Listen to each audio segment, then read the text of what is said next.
day, everyone. My name is Victor Young, and I am your daily life coach. Thank you for joining me in this week's episode. We have a fantastic show that everyone must listen to. The title of today's podcast is called The Robot That Will End Racism. That's right. I said it. The robot that will end racism. I bet you're thinking to yourself right now, I'm not into technology, Victor, so this episode may not apply to me. But on the contrary, my friend, you are riding down this path of evolution greatness. Whether you are participating or not, you're on the path, my friend, just so you know that. The one thing that we cannot stop is evolution, and those who push back on evolution become known as what we call extinct. Kind of like the old dinosaur. Evolve or become extinct. So as we talk about the robot that will end racism around the world, first off, I just want to point out a few things before we dive in. I like to point something out in one of my previous podcasts. We talked about several years ago how there would be some type of catalyst that would deploy the need for all this technology that exists, that's on the back burners, that's been created years ago that we couldn't find ways to deploy. It was held back based upon the needs of humans. Jobs, the need to socialize, mental health. There's a lot of reasons why technology is not deployed in some situations. We could socioeconomically disadvantage cities, states, or even countries if we deploy some technologies too rapidly without creating an ecosystem or a means to minimize the disparities to those individuals. And I know you're thinking, well, this is some type of minority thing. No, it's not. It is not. When you talk about technology, technology doesn't see faces. Now, are there individuals who are affected more greatly by it than others? Yeah, that data exists. But overall, you could just live in a great state with beautiful rolling hills and where the deer and the antelope play without 5G access.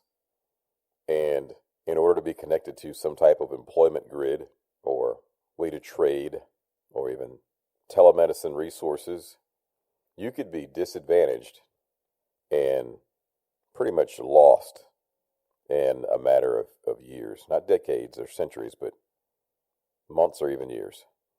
You could be completely disadvantaged. COVID-19 deployed a future that had been held back. Because a lot of the things we love as humans, our sports and socializing and gathering, has now been minimized.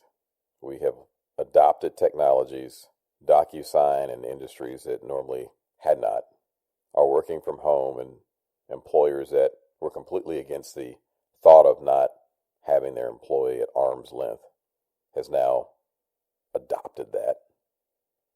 I mean, the list goes on and on. There's just a lot of people who now realize the technology does work, the technology is safe, and we can go down this path together. COVID-19 deployed a future that had been held back that we may not have seen for another 5 to 7 years, but it's here today based upon the changes in how we interact with each other. And keep this in mind before we talk about the robot that's going to end racism around the world. Just because you're not participating with the technology displacement agenda doesn't mean you're not a part of it. The people that are participating in the technology displacement agenda, they want to correct the wrongs that have been made by generations before us around the world. What do I mean by correcting the wrongs of the generations before us? Things that excluded other individuals and created disparities or created classes that didn't allow certain ethnicities or races or genders to participate equally around the world, that is considered not good right now, just in case you wanted to find out my definition of what that may mean. And the technology displacement agenda, let me define that to you right now. I'm referring to what I call the technology recession. My definition of the technology recession is the smarter and artificial intelligence becomes, the more robotics and AI that is deployed, the less need there will be for humans. Therefore, there will be a recession that we won't be able to come back from. Because robotics, automation, doesn't give back jobs. All right, so I hope these definitions now have us on the same page so that I can continue and talk about what's to come. You know, I am completely appreciate and respect futurism, and I think everyone around the world should take interest in futurism. And I'm going to leave it up to you to look up the word futurism and find out exactly what that means. So I'm going to talk to you today about a very credible rumor that was passed on to me some time back. And that rumor was one of our former enemies, when I say our, enemy of the United States, who is now an ally, created 4 military/law enforcement artificial intelligent robots. And these robots were designed and created to make better decisions than law enforcement and military. Meaning they were programmed to assess a situation rapidly, pretty much grade it to say, is this a level 1 threat, a level 5 threat? Is there imminent danger that will take place or not? Or is this something that needs more of a human approach? Is it a tactical situation, an emotional human situation, and then addressing it for what it is? And it would limit the amount of humans on patrol on the streets, because this AI has a infinite power source, meaning it never needs to recharge. It's pretty much like a fission reactor that just runs perpetually, with a solar powered backup system, meaning it can repower itself from the sun's energy. It's bulletproof, fireproof. It's connected to a GPS network, so that even if Wi-Fi or 5G or Bluetooth goes down, this system can operate autonomously, almost indefinitely, once it's released on patrol. So if you look at it just from a chronological standpoint, if a police officer worked 8-hour shifts, that would mean this robot could take out 3 uniformed police officers. And if they're doing 12-hour shifts, it could take out 2. That's before we talk about our ability to download the Constitution, state, local ordinances, federal laws, so that this AI could operate practically flawlessly within the laws and ordinances that exist locally, regionally, and federally. Now, with that said, sounds great, right? Here's a problem that my very credible source shared with me. There were 4 of these robots created, and the creators had a little bit of a problem controlling these 4 AIs, because artificial intelligence thinks different from humans. We have a major flaw as humans, and that is we must win in the moment to satisfy our emotions. If it costs us our life, our career, our reputation, our freedom, humans have this innate need to win in the moment, to feed our pride, to feed our ego, to feel like we've had a victory. And technology doesn't think that way. Technology looks at a problem and says, how can I permanently resolve this situation? How can I create more time efficiency, use less energy, and eliminate the reoccurrence of this situation from ever happening again? You see the difference? One lives in the moment. The second one meaning the AI operates to permanently solve situations and make them go away. And frankly, one of the things that's a little bit scary is the fact that every single problem that we have on our planet normally points back to a human situation.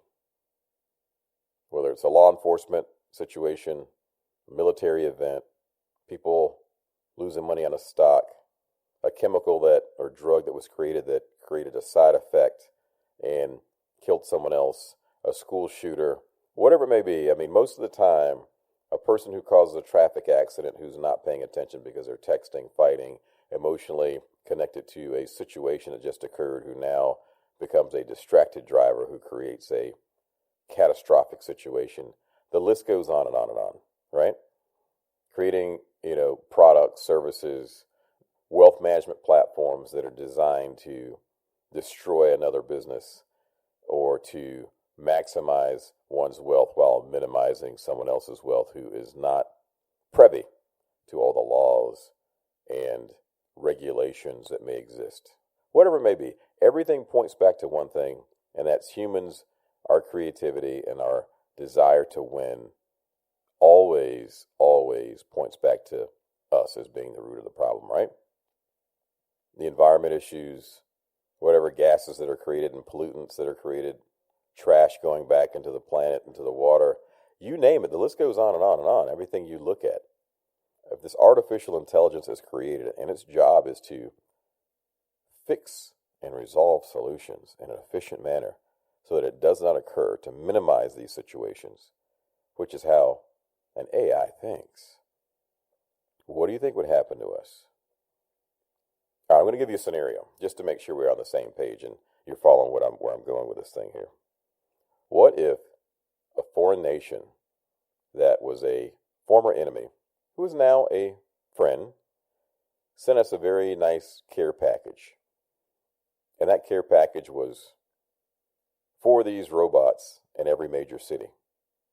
Now, let me go back to these robots for a quick second, set this up, and why this will be a care package for us. Out of these 4 robots that were created, they decommissioned 3 of them because they pretty much were kicking butt and uncontrollable because they were evolving at such a high rate of speed that whatever programming existed on this AI, they were thinking ahead of it and pretty much thought, this is bad programming and I'm going to improve and I'm going to machine learn and I'm going to improve this programming so that I can eliminate, mitigate these inefficient, poor decisions that exist.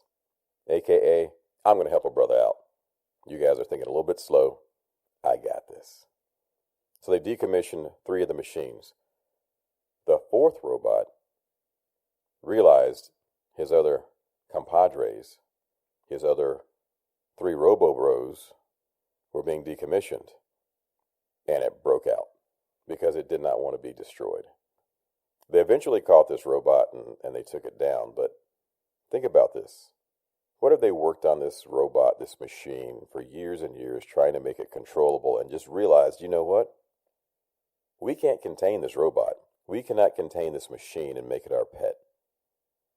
But what we can do is create some of these guys to clean up all these different items and areas, weaponize them, and drop them off in every major city in the United States and let them go. Now, let's back up for a second. They have infinite power sources. One of the the last robot who decided it did not want to be decommissioned, accessed a GPS system and kept itself tactically in position to evade and to maneuver. These things are smart. This is not some robot walking down the street waiting for someone with a remote control to tell it to turn left and turn right. We're talking about a artificially created being that has access to creativity, infinite technology, a lifelong power grid on board, who is fireproof, bulletproof, and far superior to any human being that would walk this planet in the next 1,000,000 years, even through our evolution of whatever we'll become. How do you think we would survive with these machines on the street? What do you think our human behavior would look like? Because this machine would go out and they would say, I need to destroy first all the individuals that are a threat. Any individual that harnesses X amount of rage, hostility, hate, that would be a threat to this machine. It would probably annihilate it, eliminate it first. Meaning, anyone who doesn't believe in the existence of another individual or this machine's life to be important, this machine would probably go after those individuals to eliminate the first line of threat. All the aggressive individuals that believe it should not exist, this machine would terminate all those individuals. Now let's think again for a moment. What if we weren't able to come together as a community, as a state, as a nation, to push back on a technology that we have virtually no way of stopping right now that we know of? Can we create a resolution that will allow us to exist, work together, and prevail over some type of foreign technology designed to terminate and destroy humanity in our country? Think about it. This is not some crazy sci-fi movie anymore. There are robotic companies that have technology that's blast-proof, that can enter rooms that normally a normal military unit could not without taking on casualties or law enforcement. They can take temperature and body temperature and check your mood and your level of hostility from hundreds of feet away, while in a very safe position, a very safe tactical position, might I add, that would possess strengths that humans just don't have. We're just not there. Even our strongest man in the world is not just in a fraction of the strength that a robotic-based machine can produce right now at this time. So what will we do? What if these foreign visitors, these artificially intelligent visitors, came here and began to annihilate and destroy every human and technology threat that existed? Do you think it would change the way we feel about other humans? Do you think it would make the value of human life increase? Would we be able to unite as American people to stop such a threat? It's mowing through law enforcement. It's mowing through citizens. It's knocking down military installations. It's taking power grids down. They're strategically located in cities. And all the portable mobile weaponry that exists today is unable to stop the assault of these machines. Keep in mind, our biggest emotional need and our biggest deficiency is our need to win and be the boss and be the brainchild. I thought of this. You did not think of it. I am the man. I am the master. You are my servant. Would we collectively unite in order to share intelligence, in order to share technology that could combat such an attack? Or would we hold our current position of dominance over others in our need to win emotionally, to feel superior over other humans? You see, in the future, our threat will not be from another human. It will not be from another country's flesh and blood and bones that walk about this earth. The threat's going to be something far stronger, far greater than we are. And that's a machine that thinks without emotion, that thinks with a cause, that calculates 10 steps beyond where we can ever think, because there's so much emotion and emotional baggage and love and hate and biases and bigotry that exist in most individuals. There's something that exists in most individuals that would disallow them from thinking beyond that of an artificial intelligence who's on a mission without all those additional thoughts. They wouldn't think about, well, I can't destroy that because that was my summer home, and I can't save that because my friends don't like them, and I can't talk to these guys because, frankly, they're a different color than I am. They use everything at their disposal to win, to resolve issues, and to move forward and evolve. We are becoming like mice and ants with this new onslaught of technology that exists today around the world. And what are we going to do about that?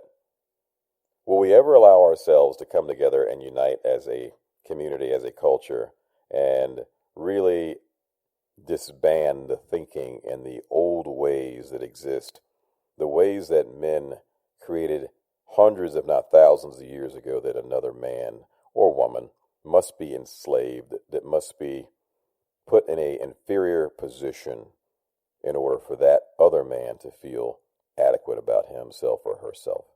Can we ever work together in a way that we can maximize cures for diseases and to make the best decisions that make our world a better place and a safer place to live in? Will we ever get to that place in our life? Can we do it? Because the technology can. Just because a large amount of Americans choose to hate and embrace ignorance doesn't mean that our enemies around the world went to sleep. We are extremely vulnerable as a nation, and it's time for us to wake up. While we're fighting ourselves and digging in our heels, pushing back on evolution of ordinance, evolution of laws that are hundreds of years old in some states that need to be changed, we're looking at defunding a law enforcement agency that needs additional funding and training and technology to bring it into the future because it's operating like it has 100 years ago. Police officers, let me tell you this. I know the thought of taking some class that somebody wrote for you that tells you how to be a human pisses you off, because I've talked to all my law enforcement buddies and they all say the same thing. I don't want to sit in some classroom and listen to some material that some jackass who's never been a police officer wrote for me to teach me how to do my job. Am I right? Am I right? Yeah. All right. And I get it, because the last thing I want to do is read some, YouTube influencer telling me how to be a better parent and they have no kids. Or some marriage counselor telling me how easy marriage is and how to communicate and they've never been married. I get it. I wouldn't want to hear that. But at the same time, if we push back on the opportunity to evolve and look into the future and fix problems like not having enough broadband to back up body cams, or not having the right technology and training to be able to say, when do I send in my door breacher to go handle a situation? And when do I have a more experienced officer that might say, hey, let me go talk to this couple because I don't think they need to go to jail. Let me see if I can have a conversation with these guys. I've never been here before. Let's see if there's a resolution. Everyone doesn't need their ass kicked every day. Everyone doesn't need to be thrown in a jail cell. But at the same time, some people need it. Yes, I said it. Every now and again, someone gets out of control and they need to be drugged and they need to just get a good old-fashioned foot in the behind. I'm down with that. But we have to be able to make a decision and determination who gets what. Don't you get upset when you go to McDonald's or, some restaurant and they mess up your order? You go in and order 2 hamburgers, no cheese, and you get, a cheeseburger and chicken nuggets instead, and you're like, this is not what I ordered. If something as simple as getting your order wrong when you order food just drives you crazy because you've waited all day for it and you're hungry and you just had a taste for what you wanted, just imagine how bad the frustration must be if you call law enforcement, who's supposed to be there as help, and they send the wrong officer out. You actually wanted help, and instead you ended up in a police car, you ended up shot, you ended up in a fight, you ended up making the situation 10 times worse, and you thought you were calling for someone in the community that was going to help you. This is what I'm talking about. I'm just using this situation. And I am pro-law enforcement, by the way. If you think I want to defund law enforcement right now, you have another thing coming. Think very differently on that. Do I think we need to evolve it? Heck yeah, it's old and outdated. If the automobile industry is evolving, and the movie industry, and the camera industry, and hospitals, and everything else you can think of is evolving around the world, embracing technology and the efficiencies that exist, additional training, and again, just innovation, automation that can make it safer, faster, better, then why wouldn't our law enforcement community embrace it as well? Which means we probably need to get some younger people who like to be a part of that technology movement and evolution and to our law enforcement community. Because I already know a lot of my older law enforcement buddies, they're damn technosauruses. You're not going to get, you're not going to convince this guy to go out and embrace some type of technology and machinery. He's been doing the same thing forever. It works for him, and he's out. And I think that's fair enough. He's paid his dues. He's done his thing. Now we change the situation through hiring, integrating, and onboarding new people with different ways to embrace technology and innovation. And we've got to fund some of these great ideas and great innovation that has existed for years that we've pushed back on because we've refused to spend our money appropriately on the things we need to spend it on. Making law enforcement safer for our officers, safer for the community, more targeted, more successful, and you do that through technology, just like any other industry. Just like wealth management, just like the mortgage broker business that was out of control for a while with all types of different issues with compliance and providing a fair interest rate to all consumers. It was a case-by-case basis depending on the brokerage firm that you happen to respond to, whether or not you got treated fairly or whether or not you got your head knocked off, rolled into the ditch, paying an absorbent amount of points on your mortgage, which disallowed you to pay off your mortgage at a equal rate as someone else down the street from you or even next door to you. If technology has become a part of mortgage brokers and it's become a part of real estate, and it's become a part of healthcare, and it's become a part of wealth management and 401k systems and banking and all these other industries, why wouldn't we embrace the technology and efficiency that could be a part of law enforcement in the future? And we need to start thinking about the future when it comes to legislation and technology. We've got to start thinking about this right now. And there's not one local politician that I know today that has that on their radar. And that's a problem because there's technologies that might be good for us in the future. There's technologies that may be bad for us in the future. We have to start putting futurism on the flight deck because it's the most important thing to me in the world behind God and family. If you can't embrace futurism and look at the world, how it's going to be in the very near future, based upon the onboarding of 5G, based upon the onboarding of blockchain, based upon the evolution of quantum processors and AI, you're missing the world. And in 10 years from now, you may not be able to participate in it. You may be on the sidelines, broke, disparaged, and very scared because it ran by you and you didn't pay attention and participate in it when you had a chance to. My personal development into aerospace, robotics, and technology detection has become extremely important to me. And just because a large amount of Americans choose to hate and embrace ignorance doesn't mean our enemies around the world went to sleep. Think about it.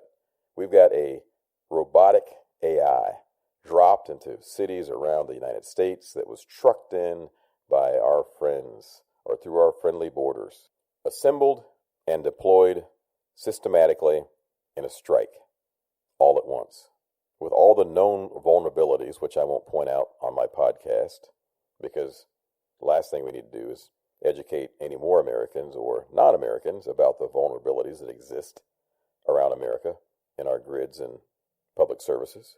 And they go to work on a divided country who's been focused on garbage from the 1950s and 60s and the 1700s and the 1600s on how one man must dominate and stand on the shoulders of another man or woman.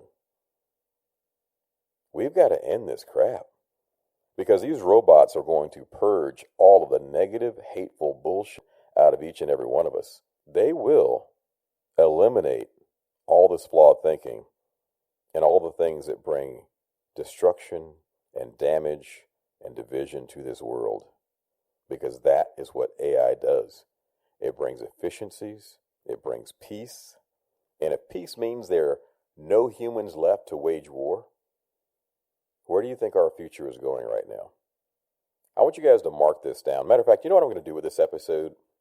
I'm going to take this episode and my next few episodes on futurism because I've got a really cool episode on a space colony that I'd like to start.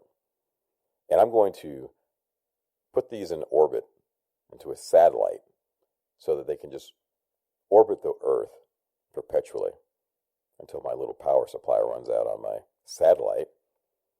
So that's up there. So just in the event something crazy happens, you'll always be able to tune into the Daily Life Coach from space and say, Victor Young told me I needed to change my crazy, ignorant ways, and I refused to do so, and now I am paying for it. You'll be able to every single day get an I told you so from space because you think this episode has no reality to it because you're so stuck on pistols and bullets that you don't realize there's technology that exists that could kill a human silently from above, from a purse, from a pocket, without a bang, without a boom, without anything. It can scramble you up and take you out just as quick as anything on the planet that we know that we can run to the gun store and buy. Now, with that said, don't get me wrong, I got my gun with me right now, and I sleep with it under my pillow. I've got one in my bathroom. That's just me. But at the same time, it's becoming an obsolete item with all the different ways that we can be taken out. And when there's smart individuals that are getting tired of the status quo of hatred and division, we're going to see individuals play the game a little different than we've ever seen in the future. And if you don't think I'm right on this one, I do want you to download this podcast and keep it on your cell phone so that you can go back and listen to it. And I want you to send me an email later on or a DM at The Daily Life Coach on Facebook, Instagram, or at The Victor Young on Instagram.